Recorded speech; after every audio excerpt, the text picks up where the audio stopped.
I came back from my sister's funeral to find every piece of my life scattered across the front lawn. My clothes, my photo albums, even the quilt my mother sewed before she died.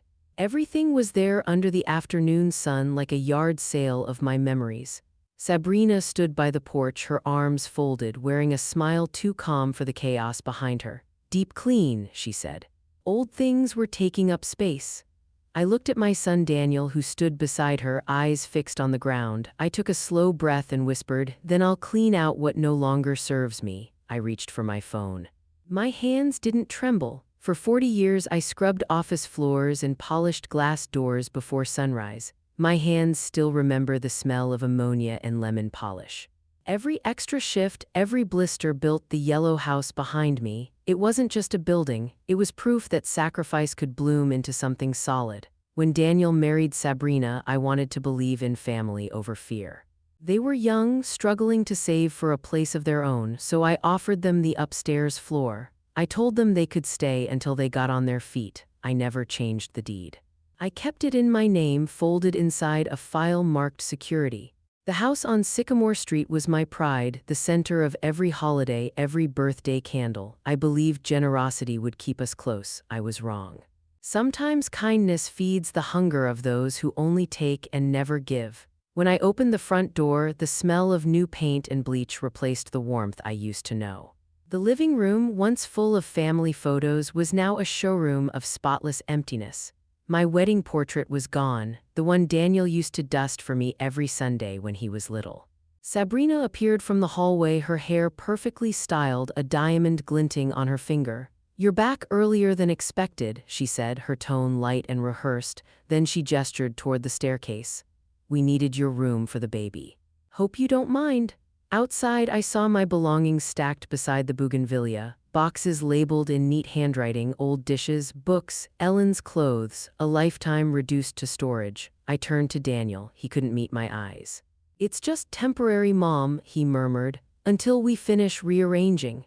I nodded, pretending to understand, but I saw the truth in Sabrina's satisfied smile. She wasn't rearranging furniture. She was rearranging ownership piece by piece. Sabrina led me to what she called a quiet corner. It was the old utility closet beside the laundry room. A single cot stood against the wall, a thin blanket folded on top. The light came from a dangling bulb on a wire. The air smelled of detergent and mildew. "You'll have privacy here," she said, as if she were offering me luxury. "Just until the nursery is ready." I touched the wall, rough and cold, beneath my palm. I could still hear the hum of the washing machine, the rhythm of someone else's life happening on the other side. That night, lying on the cot, I whispered to the darkness, "Words without power are just noise." And I promised myself mine would gain power soon. It was past midnight when I gathered the courage to knock on Daniel's door. The house was silent except for the faint sound of a baby mobile playing somewhere in the nursery that didn't exist yet.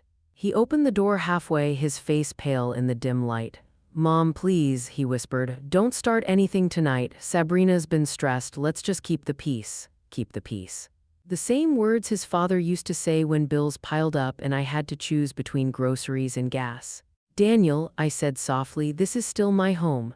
His eyes darted away. "Just for now, Mom, please." Then he closed the door. The sound of that latch felt louder than any argument. The next morning, I opened the small notebook I had kept since the day I bought the house.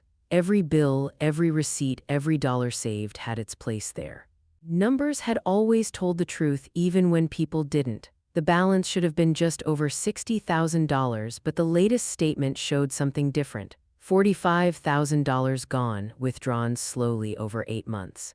Small transfers at first, then larger ones labeled remodel, baby room, furniture. I scrolled through the bank app. Miami hotel, designer store in Chicago, an online purchase for a $3,200 stroller that hadn't even arrived. When I asked Daniel about the charges later that day, he blinked like he didn't understand. "Sabrina said it was all for the house," he stammered, "the house I built, the one I was now sleeping in a closet inside of." I closed the notebook gently, the way one closes a wound before it starts bleeding again. At dawn the next morning, I walked next door to Ada Dorsey's house.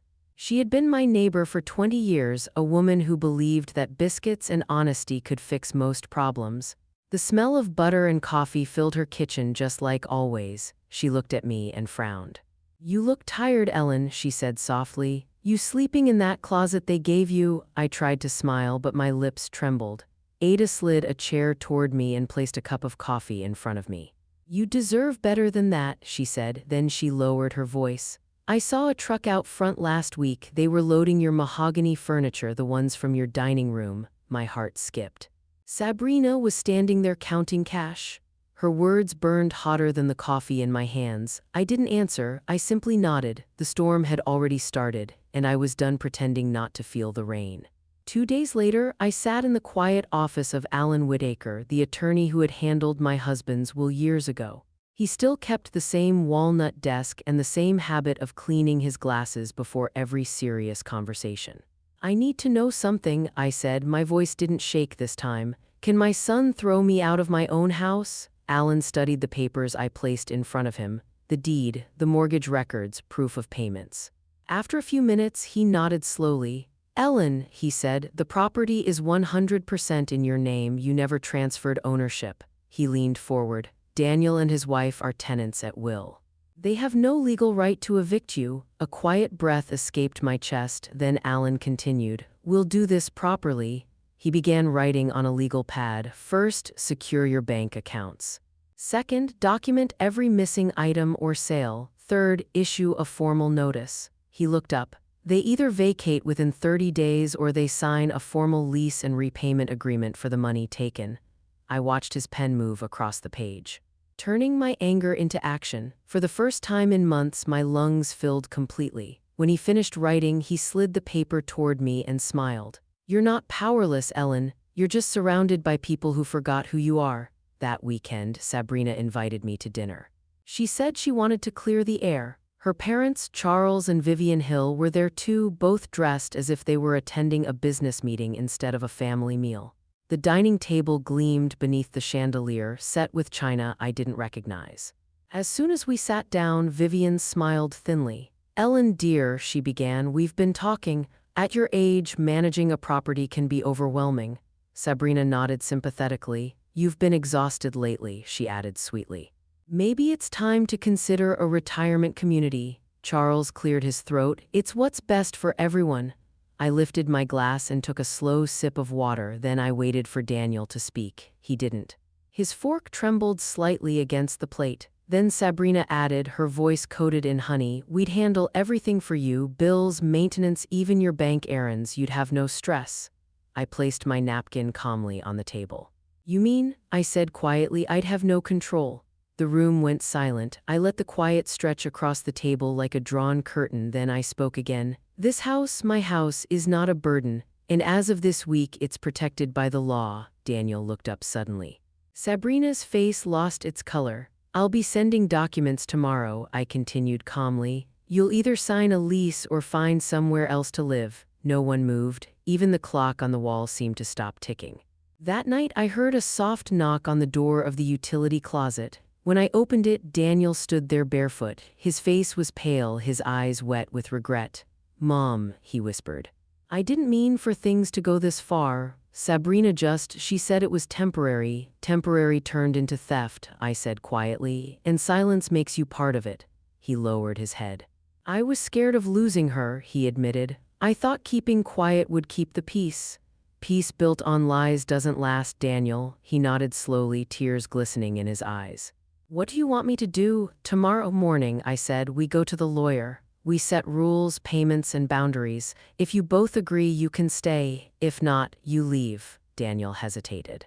Then he whispered, "Okay, Mom." For the first time in months, I saw the boy I had raised, the one who used to fix the mailbox after school. He was still in there, just buried under fear.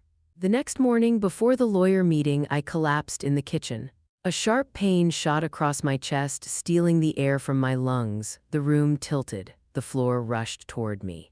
The last thing I remember was Ada's voice shouting my name as everything faded into white. When I woke up, I was lying in a hospital bed. The smell of antiseptic filled the room and the steady beeping of a heart monitor echoed beside me. A woman in a white coat stood near the bed reading something on a tablet. She noticed my eyes open and gave a calm, reassuring smile. Good, she said softly. You're awake. My name is Dr. Anaka Patel. You had a mild heart attack. The words hung in the air like a storm cloud. I turned my head slowly toward the window. Rain slid down the glass in long, quiet lines. Stress did this, she continued gently. Your body has been whispering to you for a long time. You just stopped listening. Her hand rested briefly on my shoulder. You need rest, Ellen, real rest. The kind that doesn't include people who keep taking from you. For the first time in years, I didn't argue. I simply nodded. She was right. Healing would require distance from manipulation, from exhaustion, and from my own silence. When I opened my eyes again later that evening, two familiar faces were sitting beside the bed. Julia and Marcus, my daughter and my younger son. Julia's briefcase rested on the floor, still dusted with rain. Marcus held a paper cup of coffee that had long since gone cold. Julia leaned forward first. Mom, she said gently, why didn't you call us sooner? I didn't want to worry you, I whispered. You both have your own lives. Marcus shook his head slowly. You are our life, he said. His voice cracked halfway through the sentence. Julia placed a steady hand over mine. We'll take care of this, she said firmly. You're not alone anymore. Something inside me loosened then, a tension I had carried for months. For the first time in a long while, I felt the weight of real love return, not the kind that drains you. The kind that stands beside you when everything else collapses. That night I slept deeply, without fear. A week later I returned home, not to surrender, but to reclaim. The dining room table, the same one where I had once served Sunday dinners, now held a stack of legal documents instead of plates. Julia sat across from Daniel and Sabrina. Beside her was Alan Whitaker, calm and methodical as always. He adjusted his glasses and began reading aloud. The lease agreement states that Daniel and Sabrina will pay fair market rent of $1,200 per month. Additionally, they will pay $1,000 per month toward repayment of the $45,000 withdrawn from Ellen's account. If 2 payments are missed, he paused slightly. Eviction proceedings will begin automatically. The room was silent except for the quiet rustling of paper. Sabrina's usual confident smile had vanished. She signed the document quickly, her pen scratching sharply across the page. Daniel hesitated, then he looked at me. I'll pay it back, Mom, he said quietly. All of it. I nodded slowly. This isn't revenge, Daniel, it's order. One by one, the signatures filled the pages. For the first time in months, the boundaries in my life had weight. They were no longer invisible lines people could step over. They were walls built from respect and consequence, and I had no intention of letting anyone break them again. 2 weeks later, a knock echoed at my apartment door. When I opened it, Vivian Hill stood there, Sabrina's mother. She looked different, tired, smaller somehow. In her hands was a thick envelope. May I come in, Ellen? She asked quietly. I hesitated, then stepped aside. She placed the envelope on the table. You deserve to know the truth, she said. Inside were printed credit card statements. Thousands of dollars in debt, designer stores, expensive restaurants. Luxury purchases, all under Sabrina's name. At the back of the stack were screenshots of text messages between Sabrina and her mother. Vivian's voice trembled. She lied to us too, she said, about the baby. About everything? She said you forced her to use your money. I believed her until I found these. I looked at the papers quietly, but I didn't feel anger or triumph, only a quiet, familiar sadness. Vivian wiped her eyes. She's my daughter, she whispered, but what she's done, she'll have to face it now. For a long moment we sat there in silence, two mothers grieving the same truth from opposite sides. The next evening, Daniel arrived unannounced. His eyes looked hollow and his voice carried the weight of something final. Mom, he said quietly, I need the truth. Sabrina stood behind him in the doorway, arms crossed, her expression still defiant, though something in it had begun to crack.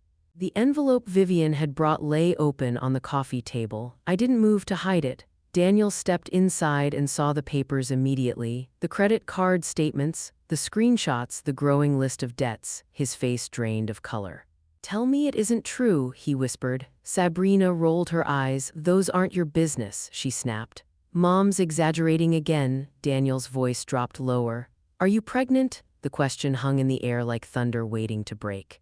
Sabrina didn't answer. Her silence was louder than any scream. Answer me, Daniel said again, his voice trembling. I thought I was, she stammered. Then I lost it early.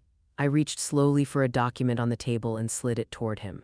A hospital report. No record of pregnancy, I said quietly. No appointments, no loss. Daniel stared at the page for a long time. The room felt heavy as if the air itself had thickened. Finally, he sat down. His hands were shaking. So all of it, he whispered. The money, the baby, the house, it was all a lie. Sabrina's lips quivered, but no words came. Daniel turned toward me. Tears filled his eyes. I'm sorry, Mom, he said. I let her turn me against you. I reached out and took his trembling hand. You let yourself forget who you are, I said softly, but remembering that's a start. Behind him, Sabrina stood near the door, silent. For the first time since I had known her, she had nothing left to say. The walls she built with deceit were finally closing in. When they left, the apartment fell quiet, but the silence didn't hurt. For the first time in months, it felt like peace. The following month moved like distant thunder, slow, steady, unavoidable. Within a week of that confrontation, Daniel filed for divorce. Once the lawyers began their work, the truth unraveled quickly. Vivian provided her statement confirming her daughter's lies. The credit card debt surfaced, the fraudulent purchases, the manipulation. Sabrina tried to fight it. But the evidence was too heavy and her charm had grown too thin. The judge's decision came swiftly. Daniel kept his job, his reputation, and what remained of his dignity. Sabrina walked away with nothing but the debts she had created. A few days after the final papers were signed, Daniel came to see me. He didn't say much, he simply handed me a check. The first repayment. I studied his face. The shame was still there, but so was determination. I'll make it right, he said quietly. I promise. I accepted the check and gave him a small smile. This isn't about the money, Daniel, I said gently. It's about learning what's worth keeping and what never was. He nodded slowly. For the first time in a long time, we spoke not as enemies, but as family, learning how to rebuild. The apartment I moved into wasn't large.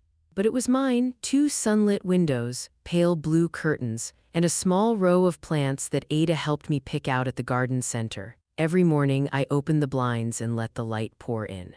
I made coffee strong enough to remind me I was still standing. Slowly, I began rebuilding the quiet routines of my life, watering the plants, reading the morning paper, writing in my ledger again, but this time I wasn't tracking losses.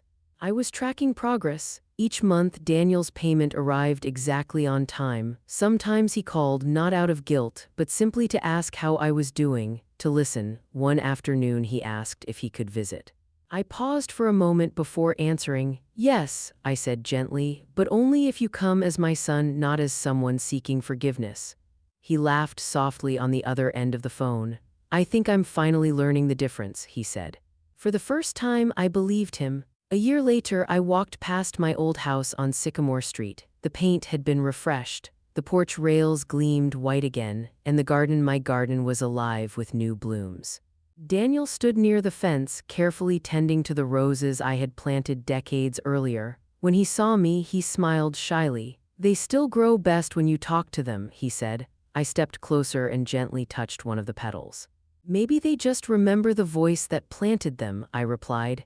That evening, Julia and Marcus joined us for dinner. Laughter filled the house again, not forced, not heavy, just real. As the sun slowly dipped behind the rooftops, I realized something important. I hadn't lost a home, not really. What I had lost were illusions, and sometimes losing illusions is the only way to see clearly again. When people ask how I survived losing everything, I tell them this: I didn't lose everything. I lost the lies, and sometimes that's the greatest freedom a person can gain. If you ever find yourself in a moment like mine, remember a few things. Keep your ownership documents safe. Know exactly what you own. Never gift property without understanding what you're truly giving away. Kindness without protection can invite exploitation. Keep your finances separate. Generosity should come from the heart, not from open passwords. Photograph your home, document your belongings. Your life's proof is peace of mind. And remember this above all: boundaries do not destroy love, they define it. The people who truly care about you will never require you to shrink just to keep them close. Healing doesn't always arrive wrapped in comfort. Sometimes it arrives wearing armor and teaches you how to stand again. If this story found you during a difficult moment, take this message with you: dignity is not given, we build it, we protect it. And we defend it with quiet choices every single day. And if you believe that too, give this video a like. Share it with someone who might need courage tonight. And tell me in the comments, where are you watching from?